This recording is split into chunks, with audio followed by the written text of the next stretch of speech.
is Gary Gnu, and the No Gnu's is Good Gnu Show, the only TV Gnu's program guaranteed to contain no Gnu's whatsoever. Hey guys, Rogue Nation here with you tonight, and I want to talk about the right to shame our public officials into doing what's noble.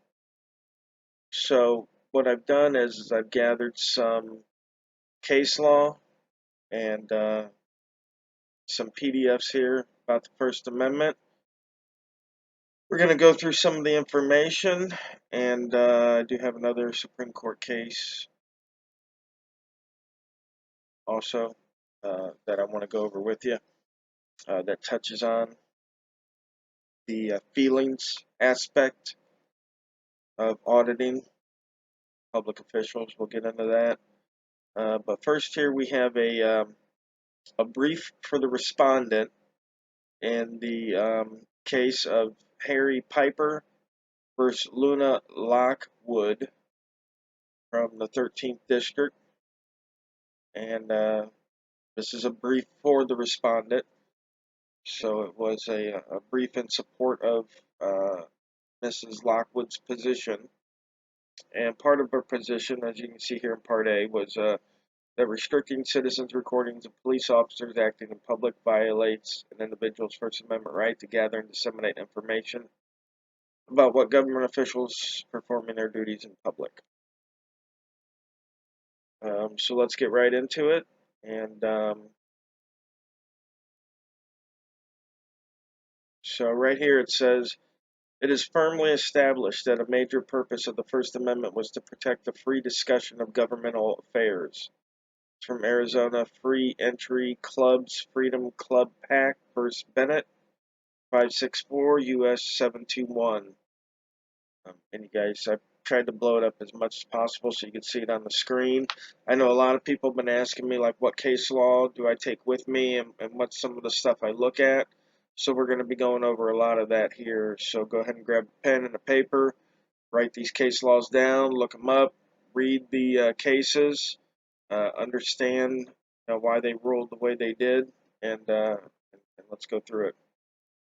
It also there quotes Mills versus Alabama, which is a great case, has a great quote in there. It says, accordingly, the court has emphasized the profound national commitment to the principle that debate on public issues should be uninhibited, robust, and wide open.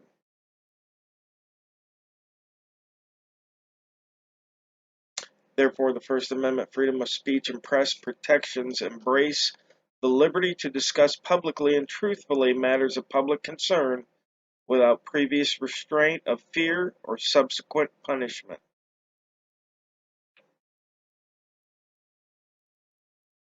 Recognizing individuals' news-gathering rights and the right to receive information and ideals under the First Amendment is consistent with and supported by this court's jurisprudence.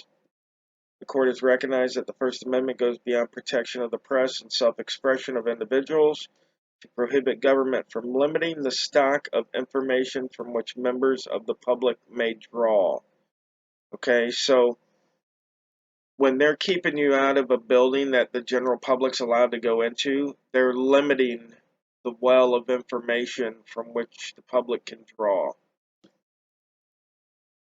And that's First National Bank of Boston, 435 U.S. at 783. See also Stanley v. Georgia, 394 U.S. 557, 1969. It says it's well established that the Constitution that protects the right to receive information and ideals. Consequently, there is an undoubted right to gather news from any source by means within the law in order to protect the public's stock of information. That's Hoochkins versus KQED, Inc., 438 U.S. 1, 1978, quoting Brandsburg v. Hayes, which is 408 U.S. 665, 1972.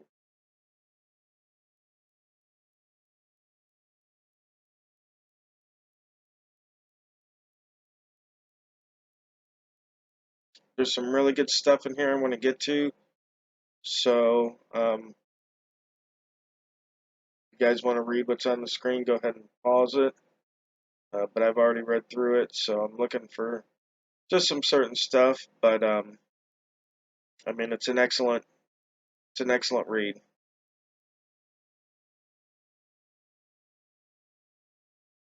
This is talking about Glick. This is another case in the First Circuit. Ayakabuchi, I guess, versus Boulder, which established an individual's First Amendment right to videotape public officials engaged in conversation in a public area of a public building. All right? That's First Circuit. But all these things work together because, again, this is, going to the Supreme Court. He's quoting the First Circuit. Because other court cases, even if it's outside your district, can be judicially noticed. So they can be a secondary authority.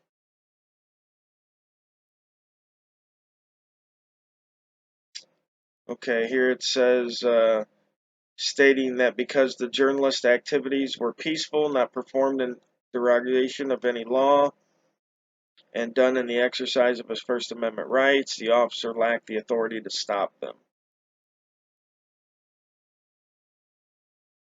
This is talking about Alvarez, the anti-eavesdropping, gets into Smith v. Cumming.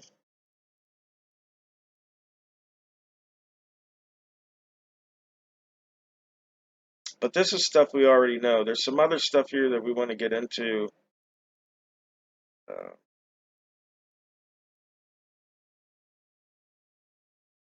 okay, here it says First Amendment speech and press rights protect the act of making a recording because such an act is antecedent and incidental to the right to disseminate the resulting recording. As the Seventh Circuit Court of Appeal correctly puts it, the right to publish or broadcast an audio or audio-video recording would be insecure or largely ineffective if the act of making the recording is wholly unprotected. Specifically, to restrict the act of recording of government officials operating in public is to restrict a medium of expression, which the court has recognized inevitably affects communication itself. City of Ladue versus Galileo, 1994. It says, in other words, the act of recording is intertwined with the protected act of dissemination and operates at the front end of the speech process by employing use of a common instrument of communication, namely audio-visual recording.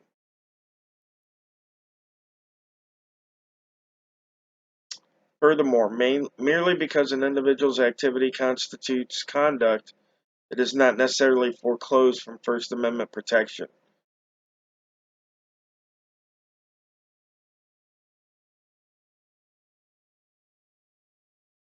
Alright, I skipped ahead just a little bit. We're under Part B. And this is important here. And it says, there is no reasonable right to privacy in the contents of a conversation between a citizen and a police officer who is carrying out his duties in public spaces. Even in his dissent in Alvarez, Judge Posner acknowledged that police officers do not have an expectation of privacy carrying out their duties in public. Recognizing such a constitutional privacy interest would be contrary to the court's unambiguous pronouncement in Katz that what a person knowingly exposes to the public, even in his own home or office, is not a subject of Fourth Amendment protection. Moreover, it is not only that officers have a diminished expectation of privacy acting in public, but also that citizens communicating with officers in public likewise lack a reasonable expectation of privacy.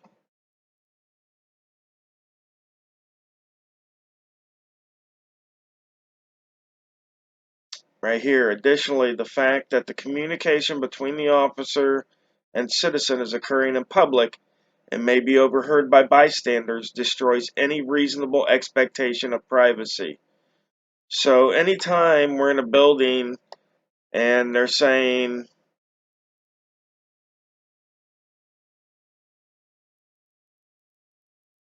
so anytime we're in a building and they're saying that, we can't record because they're talking about confidential information or speaking about confidential information. We already can see here, I've highlighted it, and it says, additionally, the fact that the communication between the officer and citizen or public official and citizen is occurring in public and may be overheard by bystanders destroys any reasonable expectation of privacy. See Alvarez 679 F3D at 605-06. Concluding privacy interests are not at issue and there is no reasonable expectation of privacy when the recording of police officers performing their duties takes place in public places and the communication is at a volume audible to bystanders. Okay, and again, you can switch out police officers for public officials. If you're communicating confidential information in a public lobby and people can overhear it, my camera can hear it, I mean, there is no reasonable expectation of privacy in those situations. Let's see what else we got here.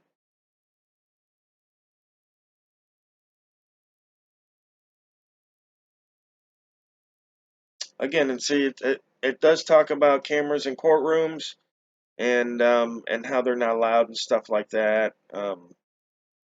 There's some places that are restricted access.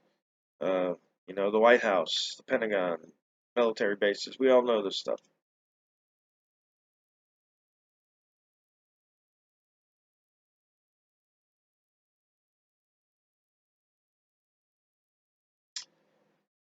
As such, communication between police and citizens occurring in traditional public places implicates neither expectations of privacy nor governmental concerns present in public proceeding cases.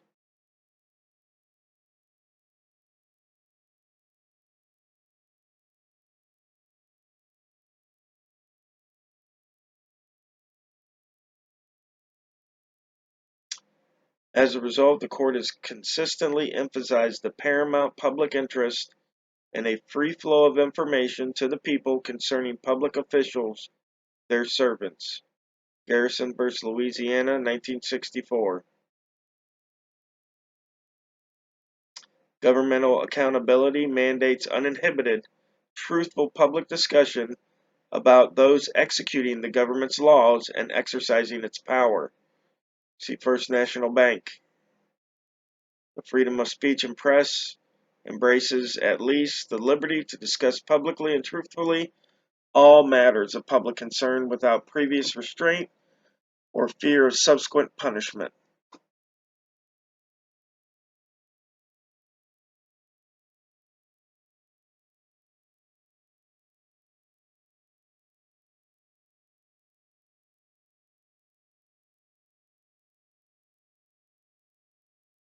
The fact that the person recording public police conduct is a private citizen is insignificant.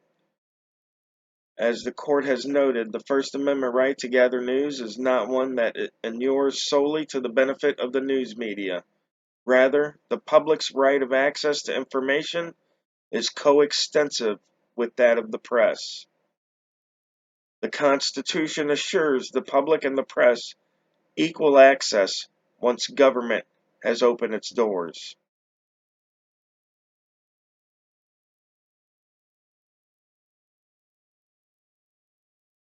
Because modern electronics capable of capturing video have become important instruments in how we receive news and information, the lines between private citizens and credentialed news reporters have become exceedingly difficult to draw. Today, our society is just as likely to receive news captured by bystanders through social media sites as it is to consume the news obtained by a traditional film crew. Therefore, such developments make clear while the news gathering protections of the First Amendment cannot turn on professional credentials or status.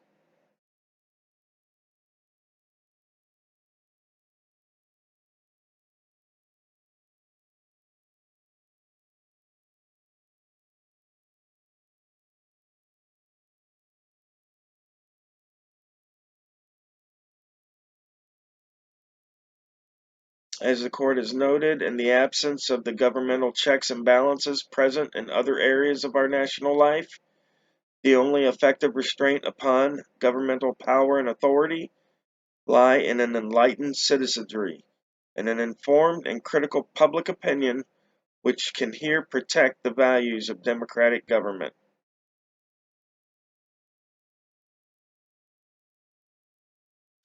All right, let's get into another one here. This one is a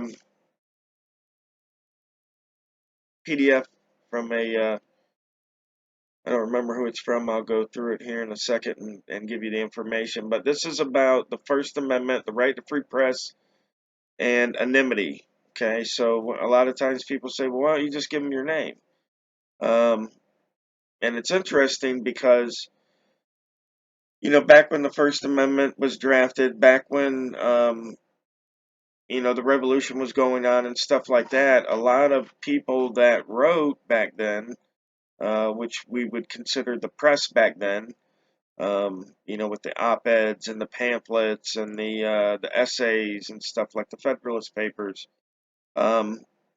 It seems that a lot of people uh, didn't give their name. So here we have, I just pulled this up, but it says a Philadelphia editor opined that requiring a writer who expressed an unpopular opinion to reveal his name was like saying to the writer, "Give me a stick and I will break your head."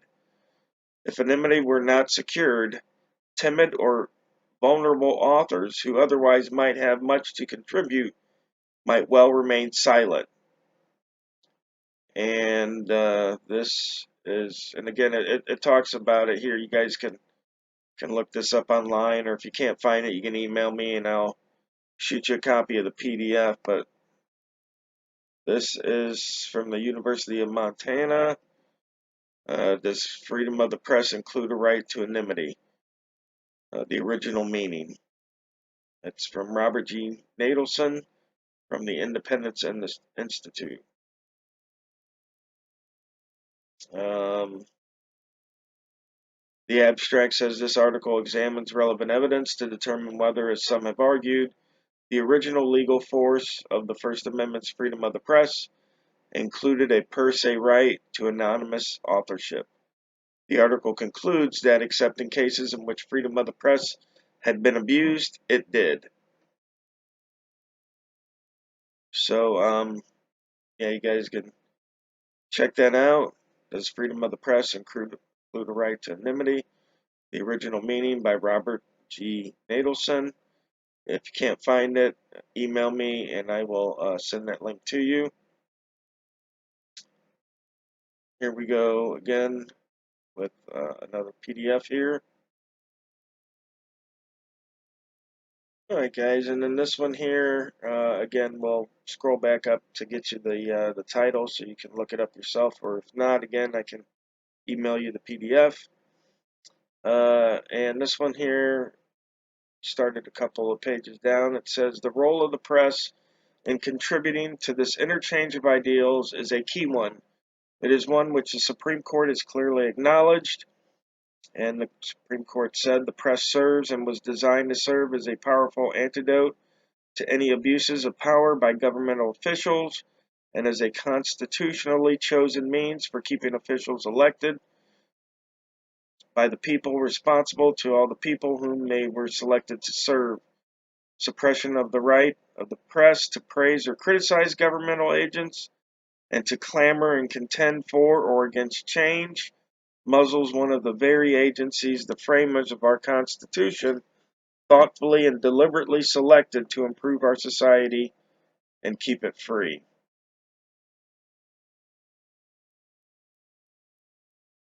All right, let me go down here to the footnotes. And for number 11 on the footnote, it says, um, in a constitutional point of view, the press' chief importance is that it enables the citizen to bring any person in authority, any public corporation or agency, or even the government and all of its departments, to the bar of public opinion, and to compel him or them to submit to an examination and criticism of conduct, measures, and purposes in the face of the world with a view to the correction or prevention of evils. And that was out of Cooley's General Principles of Constitutional Law. See right here, General Principles, Note 5 at 301, page 301. Um,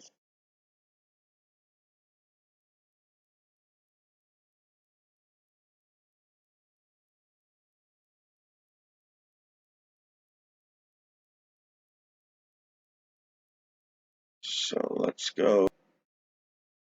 Alright guys, now here we're going to discuss the right of us to go in with a video recorder, okay? So in Estes versus Texas, okay, it says, for the first time the court explicitly defined the press's right of access in terms of the public's right of access. The television and radio reporter has the same privilege of access as does the newspaper reporter. All are entitled to the same rights as the general public. In his concurring opinion, Chief Justice Warren also defined the scope of the media's right of access in terms of the public's right, as did Justice Harlan in his concurring opinion. Okay, so right there, Supreme Court says television, radio, same as newspaper. Okay, so uh, so we got that there that we need to have with us to use as well. Um, and highlight that. But again, this is something we know, but this is concrete stuff that you can use in cases, um, and that you can use to rebut, a lot of trolls on your page, and just people watching. It's information that we can all use. Um, and again, it's the right is for everybody, so it's not just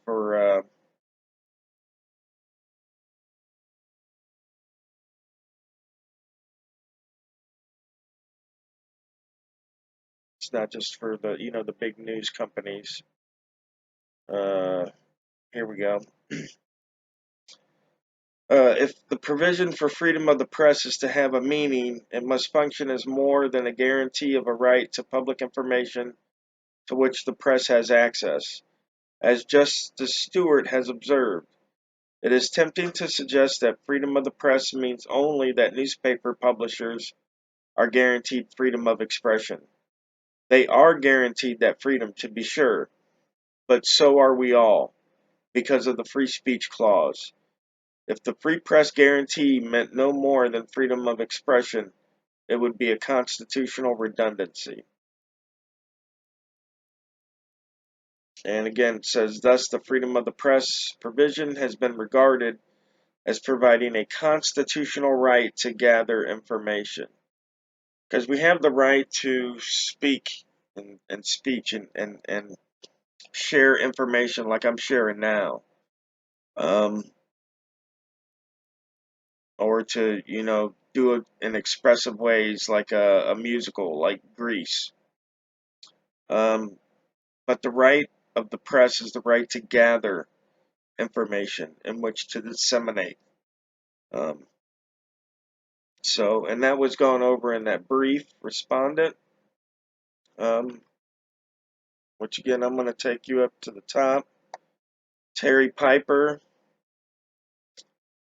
versus Luna Lockwood. It's the brief for the respondent.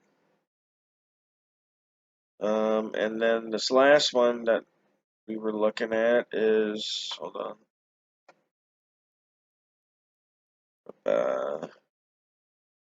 The right to the press to gather information under the First Amendment.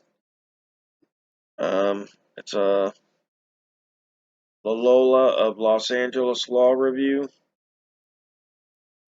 from 1979. Again, if you guys have problems finding these, let me know. Email me, and I will email you a copy back. But the last one I wanted to go over real quick was Graynard versus City of Rockford. All right, and we're about halfway down the page here at 512. And it says here, we made clear that undifferentiated fear or apprehension of disturbance is not enough to overcome the right to freedom of expression, and that particular expressive activity could not be prohibited because of a mere desire to avoid the discomfort and unpleasantness that always accompany an unpopular viewpoint. So their fear or apprehension is not enough to overcome the right to freedom of expression, um, and that our expressive activity cannot be prohibited because of a mere desire to avoid the discomfort. So, alright guys, that's it for this video. Leave me a comment, tell me what you think, and again, if you need PDFs of these, just email me and I'll send them out. Alright.